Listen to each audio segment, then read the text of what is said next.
जो स्वतःच्या तब्येतीची एवढी काळजी घेतो, जो माणूस स्वतःचा व्यायाम चुकवत नाही, स्वतःची झोपण्याची वेळ जेवण्याची वेळ चुकवत नाही, अगदी सहज चालत असेल तर चालता चालता जर एखाद्या कार्यकर्त्याचा कोणाचा हात मुरगळला, पाय मुरगळला, गर्दीत त्याला धक्काबुक्की झाली तर थांबून विचारणं, तुला लागले का, तुला औषध घेतलंस का, तू पथ्य पाणी केलंस का.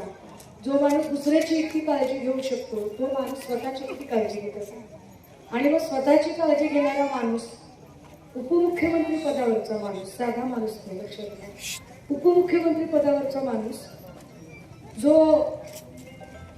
दिवसभर आदल्या दिवशी भाजपच्या मुख्यमंत्र्यांच्या सोबत असतो आणि दुसऱ्या दिवशी सकाळी तो अचानक विमानात बसत आहे. विशेष विमानतळावरचं सगळं काही दिसतंय, पण कोणत्या गाडीतनं ते आले आणि विमानात कधी बसले हेच सीसीटीव्ही फुटेजमध्ये दिसत नाही. फार विशेष आहे, विचार करण्यासारखं आहे. ज्या विमानातनं ते जात होते त्या कंपनीला आंतरराष्ट्रीय उड्डाण नियामक संस्थेने 1 वर्ष आधी बंदी घातलेली आहे. 1 वर्ष आधी ज्या कंपनीवर बंदी घातली, एवढं निकृष्ट दर्जाचं विमान त्याच्यात ते बसलेच कसं काय.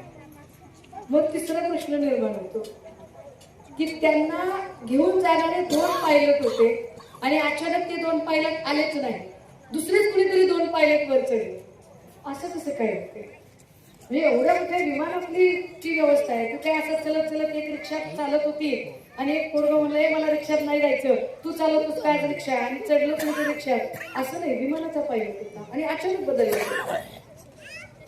मग पुन्हा म्हटलं की 6 माणसं होती आणि 5च निघाली, मग 1 कुठे आहे. मग पुन्हा म्हटले घड्याळीवरूनच ओळखलं, मग कुठे ते घड्याळ दिसतच नाही. म्हणजे एक ना अनेक कितीतरी शंका, की ज्या शंका आपल्या मनात येत आहे आणि त्या शंकांची उत्तरं आपल्याला कोणीही देत नाही. उलट त्या शंकांची उत्तरं आपल्याला देण्याच्या ऐवजी आपल्यालाच डाखरून बोलायचा प्रयत्न सगळे भाजपचे लोक करतात. हे फार विशेष आहे. राजीव, हे फार विचार करण्यासारखं आहे की लोकांनी प्रश्न विचारला. आपण म्हटलं की त्या माय माऊलीनं तिचं दुःख सांगून ठीक आहे, तिनं पदभारीतला चांगली गोष्ट आहे, कारण आपल्याला जेवढं दुःख होतंय म्हटल्यावर जिचा 37 वर्षाचा संसार आहे त्या माऊलीला किती दुःख असेल ते आपण सगळं समजू शकतो. पण त्याच्या 2 माणसांना जेव्हा आपण प्रश्न विचारतोय तेव्हा त्याचं उत्तर ते दोघं देण्याच्या ऐवजी उत्तर भाजपचे लोक देत आहेत, उत्तर फडणवीस देत आहेत. काही डोक्यात येते का बघा. आणि जर असंच चालत राहिलं म्हणजे या देशामध्ये अतिशय मोठ्या मोठ्या पदावरची माणसं, ज्यांना कदाचित इथं कोणीच विरोध करू शकलं नसतं, त्यांचा अशा पद्धतीने विमान अपघातात मृत्यू होतो. मग ते माधवराव सिंधिया असतील किंवा ते YSR रेड्डी असतील, इकडे मागच्या 2-4 वर्षांच्या खालचा जो मृत्यू आहे तो गोपीनाथ मुंडे साहेबांचा असेल, किंवा आता ज्या पद्धतीने दादांचा झाला.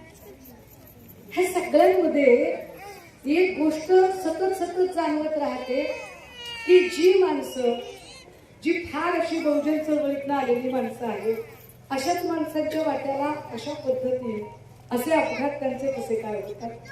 बरं, या सगळ्यांवर आपण वारंवार जेव्हा चौकशीची मागणी करतो तेव्हा ती चौकशीच होत नाही. ती चौकशी का होत नाही किंवा त्या चौकशीबद्दल एकही सत्तेतला नेता का बोलत नाही. म्हणजे जे सत्तेतले नेते बघा तुम्ही, आता म्हणजे सुनील तटकरे असतील, प्रफुल्ल पटेल असतील, ही माणसं बाकीचं सगळं बोलतायत, पण दादांचा अपघात झाला की घातपात झाला याच्यावर एक शब्द काढत नाही. फडणवीस सुद्धा एक शब्द काढत नाही.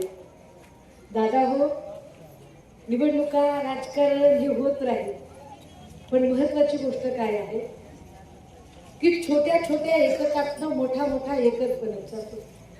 सगळ्यात छोटा एकक असतो ग्रामपंचायतीचा, मग त्यातनं एकक बनतो तो पंचायत समितीचा, मग त्यातनं एकक बनतो तो जिल्हा परिषदेचा, मग जिल्हा परिषदेतनं जो एकक बनतो तो बनतो विधानसभेचा, आणि मग विधानसभेतनं मग सत्ता मिळवली जाते. भाजपने